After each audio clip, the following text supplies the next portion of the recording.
స్పర్శతో నన్ను కరుణించుము, దేవా నీ స్పర్శతో నన్ను దీవించుము, దేవా నీ స్పర్శతో నన్ను తాకుము. పితా పుత్ర పవిత్రాత్మ నామమున ఆమేన్. యేసు ప్రభు నామములో మీ అందరికీ శుభములు కలుగునుగాక. ఈరోజు జూలై నెల 30వ తారీఖు అనగా పునీత జోజప్ప గారిని స్మరణ చేసే రోజు. ప్రతి బుధవారము పునీత జోజప్ప గారిని తలుచుకొని ఆయన ప్రార్థనా సహాయం అడిగి ప్రార్థన చేసే రోజు కావున పునీత జోజప్ప గారు మనల్ని దీవించి కాచి కాపాడుతురుగాక. ఈరోజు దివ్య గ్రంథ పఠనాలను మనం ధ్యానించినట్లయితే మొదటి పఠనము నిర్గమకాండము 34వ అధ్యాయము 29వ వచనం నుండి 35వ వచనం వరకు తీసుకొనబడినది. నిర్గమకాండము ముఖ్యముగా మోషేను ఆధారితం చేసుకునే చాలా వరకు రాసి ఉంటుందన్నమాట.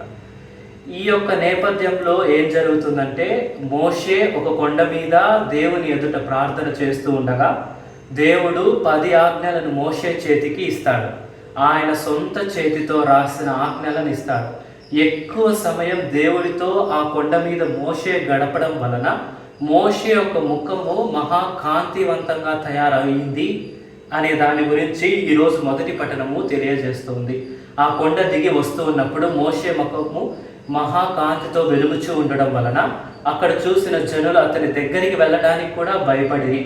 కానీ మోషే ఏం చేస్తాడంటే వాళ్ళని పిలిచి దేవుడు ఏం చెప్పాడో, దేవుని ఇచ్చిన ఆజ్ఞలు ఏమిటో అని వాళ్ళందరికీ తెలియజేస్తాడు.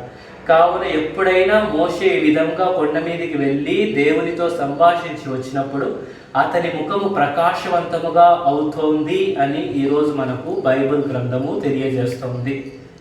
దీన్ని బట్టి మనం అర్థం చేసుకునేది ఏమిటంటే, ప్రార్థనలో గడిపే వారి యొక్క జీవితము, ఎక్కువగా ప్రార్థనలో దేవునితో సంభాషించే వారి జీవిత ముఖం కాంతివంతముగా తయారవుతుంది అనే విషయము ఈరోజు మొదటి పఠనం మనకు తెలియజేస్తుంది. కావున ఈరోజు కొంచెం ప్రార్థన గురించి ధ్యానించడానికి ప్రయత్నం చేద్దాం. ప్రార్థన అనగా అందరికీ తెలిసిన విధముగానే దేవునితో సంభాషించడం, మనలో ఉన్న సమస్తమును దేవునికి తెలియజేసి ఆయనతో మాట్లాడడం. ఏ విధంగా అయితే మోషే కొండ మీదకి వెళ్ళి దేవునితో మాట్లాడాడో, మనము కూడా ప్రతిరోజు దివ్యబలి పూజ అనే కల్వరి కొండ దగ్గరికి వెళ్ళి సాక్షాత్తు ఆయన రూపంలో వేంచేసి వచ్చిన యేసుక్రీస్తుతో మాట్లాడటమే ప్రార్థన. ప్రార్థన చాలా రకాలుగా మనం చేయొచ్చు అనమాట. చాలా స్టేజెస్ ప్రార్థనలో ఉంటాయి. మనం చూసుకున్నట్లయితే వ్యక్తిగత ప్రార్థన, ప్రతి ఒక్కరూ తమ జీవితంలో తమ యొక్క వ్యక్తిగత ప్రార్థన ఏ విధంగా అయితే ఈరోజు మోషే ఒక కొండ మీదకి వెళ్ళి వ్యక్తిగతంగా ప్రార్థన చేసినప్పుడు తన ముఖ రూపం మారిందో, అదేవిధంగా ప్రతి వ్యక్తి ప్రతిరోజు తన యొక్క ప్రార్థన గదిలోకైనా వెళ్ళి తన ప్రార్థన చేసే స్థలంలోకి వెళ్ళి వ్యక్తిగత ప్రార్థన చేయడం చాలా అవసరం. ఈ వ్యక్తిగత ప్రార్థన వలన దేవుని యొక్క చిత్తము ఈ రోజు లేదా అనుదినము ఏ పని చేయవలేనో దేవుడు తెలియజేస్తాడు. తర్వాత ఇద్దరు కలిసి చేసే ప్రార్థన చాలా ముఖ్యమైనది. భార్యాభర్తలు కానీ ఎవరైనా ఇద్దరు కలిసి ఒకే ఉద్దేశం మీద చేసిన ప్రార్థన ద్వారా దేవుడు కొన్ని మనవులను ఆలకిస్తారు. కొన్ని మనవులు ఆలకించడానికి వ్యక్తిగత ప్రార్థనే సరిపోతుంది. కానీ కొన్నిటి మనవులను దేవుడు ఆలకించడానికి ఇద్దరు కలిసి చేయవలసి ఉంటుంది. ఇంకొన్ని మనవులను దేవుడు ఆలకించడానికి మొత్తం కుటుంబము కలిసి ప్రార్థన చేయవలసి ఉంటుంది. దీన్నే కుటుంబ ప్రార్థన అంటారు. కొన్ని మనవులు దేవుడు తను నియమించిన గురువుల ద్వారా ఆలకిస్తాడు. గురువు తన హస్త నిక్షేపము ద్వారా తన చేయి తన ప్రజల మీదకి ఉంచి ప్రార్థన చేసినప్పుడు ఆ గురువు ప్రార్థన ద్వారా మన యొక్క మనవులను ఆలకింపబడతాయి. ఈ విధముగా మన యొక్క వ్యక్తిగత జీవితంలో 4 రకాల ప్రార్థనలు ఉంటాయి. ఒకటి వ్యక్తిగత ప్రార్థన, రెండొకటి ఇద్దరు చేసే ప్రార్థన, 3 కుటుంబం అంతా కలిసి చేసే ప్రార్థన, 4 గురువుల ద్వారా చేయించుకునే ప్రార్థన. ఏ మనవులకు ఏ ప్రార్థన అవసరం అవుతుందో మనకు తెలియదు. కాబట్టి మన జీవితంలో ఈ 4 ప్రార్థనలు అనుదినము ఆచరించడం చాలా అవసరం. ప్రతిరోజు వ్యక్తిగత ప్రార్థన చేసుకుంటూ కుటుంబంతో కలిపి ప్రార్థన చేసుకోవడం ఎంతో అవసరం. మన దివ్య బలి పూజ యొక్క మూలమున మనకు గురువు యొక్క ప్రార్థన మనకు అందించబడుతుంది. ఈ విధంగా ప్రార్థన ఇన్ని రకాలుగా చేయొచ్చు. అదే విధంగా మన తిరుసభను మనం చూసినట్లయితే మనకు రకరకాల ప్రార్థనలను తిరుసభ నేర్పిస్తూ ఉంటుందన్నమాట. దేవునితో సంబంధం ఏర్పరచుకోవడానికి, మన యొక్క ముఖ తేజస్సును పెంచుకోవడానికి మన యొక్క తిరుసభ చాలా విషయాలు, చాలా ప్రార్థనలు మనకు నేర్పిస్తూ ఉంటుంది. అందులో అతి ముఖ్యము, అతి ప్రాముఖ్యమైన ప్రార్థనే దివ్య బలి పూజ. ఈ యొక్క ప్రార్థనలో భాగముగానే గురువుతో ఏకమై కలిసి ప్రజలందరూ కలిసి ఒక చోట చేరి ప్రార్థన చేస్తారు. మనకు దేవుడు వాగ్దానం చేసినట్లు ఎక్కడ 2, 3 లేదా కూర్చొని నా నామమున కూర్చొని ప్రార్థన చేస్తారో అక్కడ నేను ఉంటాను అని తెలియజేసిన విధంగా ఈ యొక్క ప్రార్థన నెరవేరుతుందన్నమాట. రెండవది దివ్య సప్రసాద ఆరాధన. దివ్య సప్రసాదనాథుని ఆరాధించడము, స్తుతించడం మూలమున మన యొక్క మనవులు, మన యొక్క ప్రార్థన, దేవునితో మనము చేసే సంభాషణ మెరుగుపడుతుంది. మూడవది పరిశుద్ధ జపమాల ధ్యానం. ఈ యొక్క ధ్యానంలో పరిశుద్ధ మరియ తల్లిని మన మధ్యలోకి ఆహ్వానించుకొని ఆ దేవుడు చేసిన ప్రతి దేవ రహస్యములను ఆ అమ్మతో కలిసి ధ్యానిస్తాం.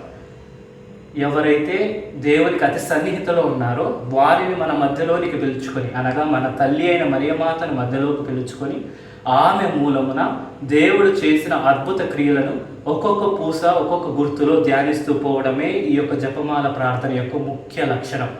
ఈ జపమాల ప్రార్థన అందుకే అంత శక్తివంతమైనది.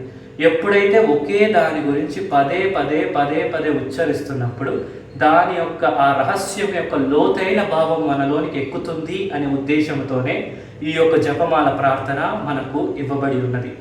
మామూలుగా తిరుసభలో 3 రకములైన తిరుసభలు ఉంటాయన్నమాట. ఒకటి ఈ లోకములో నివసించే తిరుసభ. దీనికి అధికారి పోపు గారు ఉంటారు, మనమందరం ఉంటాం. ఇది ఒక యుద్ధ భూమి లాంటిది.